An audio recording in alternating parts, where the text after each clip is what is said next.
You already said yes. You just don't know it yet. Somewhere in your life right now, there's a yes waiting to grow into something much bigger. A small favor that quietly opens the door to a much bigger ask. A signature on a petition. A free trial you just wanted to try. A tiny compliment that led to a much bigger commitment. And the wildest part? The person who got that yes out of you didn't trick you with lies. They used something far more powerful, the way your own brain works against you. Think about the last time someone asked you for something small. Maybe it was a coworker asking you to just glance over one email, and somehow you ended up rewriting the whole thing. Maybe it was a friend asking to borrow $5, and a month later you're the unofficial bank for all their emergencies. Maybe it was a store clerk asking if you're on the mailing list, and now you're getting texts every single day. None of these moments felt like a big deal in the moment. That's exactly the point. You said yes because it seemed so small, so harmless, so easy to give. But something happened after that yes. Something inside you shifted. You didn't just agree to the small thing. You quietly redefined who you are. So why does one tiny yes make the next, bigger yes so much easier to give? Here's what's actually happening in your mind. The moment you agree to a small request, your brain doesn't just log the action. It updates your self-image. You start to see yourself as the kind of person who helps. The kind of person who's involved. The kind of person who says yes to this cause. And once that identity forms, even loosely, you become motivated to act in ways that match it. Not because someone's forcing you, because you want to stay consistent with who you now believe you are. Think of it like a snowball rolling down a hill. At the top, it's small, barely worth noticing. But every little roll adds a bit more snow, a bit more weight, a bit more momentum. By the time it's near the bottom, it's massive, and it didn't need one huge push to get there. It just needed to keep rolling in the same direction, one small layer at a time. That's the foot in the door effect. Nobody wakes up and instantly agrees to something huge. But get someone to take one small step in a direction, and their own mind will often carry them the rest of the way, because backing out would mean admitting they were never really that kind of person to begin with. And most people would rather keep rolling than stop and question it. This is why the small ask is never really about the small ask.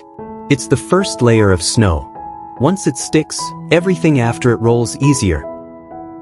This idea isn't just a modern marketing trick. It was actually tested and named back in 1966 by psychologists Jonathan Friedman and Scott Fraser.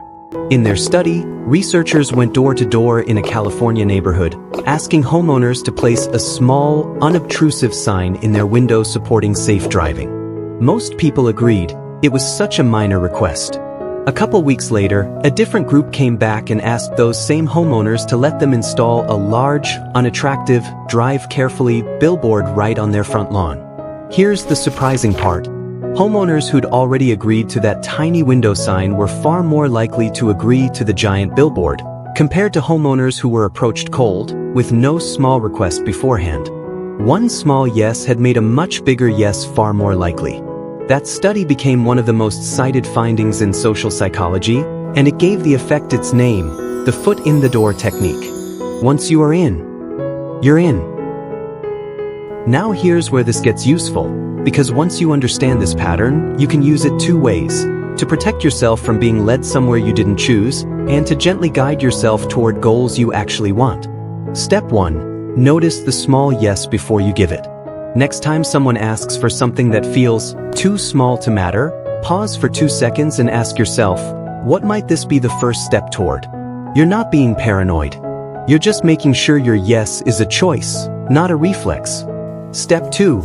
Use this on yourself on purpose. If there's a habit you've been avoiding, working out, writing, reading more, stop trying to commit to the whole mountain. Ask yourself for one tiny, almost laughably small first step. Not read for an hour. Just open the book. Not run 3 miles. Just put on your shoes. Your brain doesn't resist small. And once you're rolling, momentum tends to do the rest. Step 3. Stack your identity, not just your tasks. Every time you follow through on a small commitment, say to yourself, quietly, that's who I am now. You're not just checking a box. You're laying down another layer of snow, and that identity is what carries you through the moments when motivation alone wouldn't be enough. Remember, nobody becomes consistent through one big burst of willpower. They become consistent because one small yes made the next one just a little bit easier. The biggest changes in your life were never going to start with a giant leap. They start with one small yes, one you almost didn't notice you were giving. So the next time you're standing at the bottom of something that feels impossibly big, don't look for the courage to do it all at once. Just look for the smallest possible first step. Take that one. The rest of you will follow. If this helped you see your own patterns a little clearer, consider subscribing to Mind Sketchbook. There's a lot more where this came from.